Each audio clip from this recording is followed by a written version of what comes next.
lalo duman sa mga nagtatrabaho ng 8 to 5. Nahiling ta nagaruma man talagang masyadong excuse na maging healthy pa.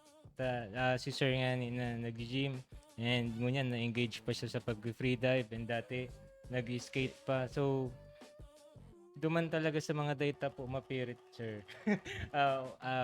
Words of encouragement kung may maitatao ka sa inda and then duman sa mga kumbaga nag-excuse na masyado akong busy kaya di ko mapunan. So, i-invite na po sinda na Iyo kumbaga po. ayusan ang lifestyle. Oo, ang kung ma-encourage man ako sa inda, syempre nirespeto ko man ang time nindo. So, bako man lang po ang pag-gym ang only fitness na pwede nindong dumanan. So, ning paglanan lang po nindo na pwede naman kamo everyday na halimbawa 10 minutes to 30 minutes walk or mag-jog. Or kung halimbawa day talaga nindo kaya at least sa kakanon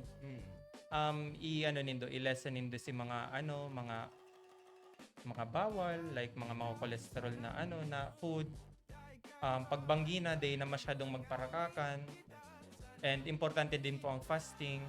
Pero syempre if ever po na mag-decide kang mag-gym, digdi na kamo sa Gravity Fitness. Yan, So, siyempre. magayon po ang community digdi, tsaka ang nagustuhan ko po digdi malinig siya, may cafe, tsaka complete amenities na siya, ning igwang shower, may locker, may privacy ka, tapos aesthetic pang laog. Yan.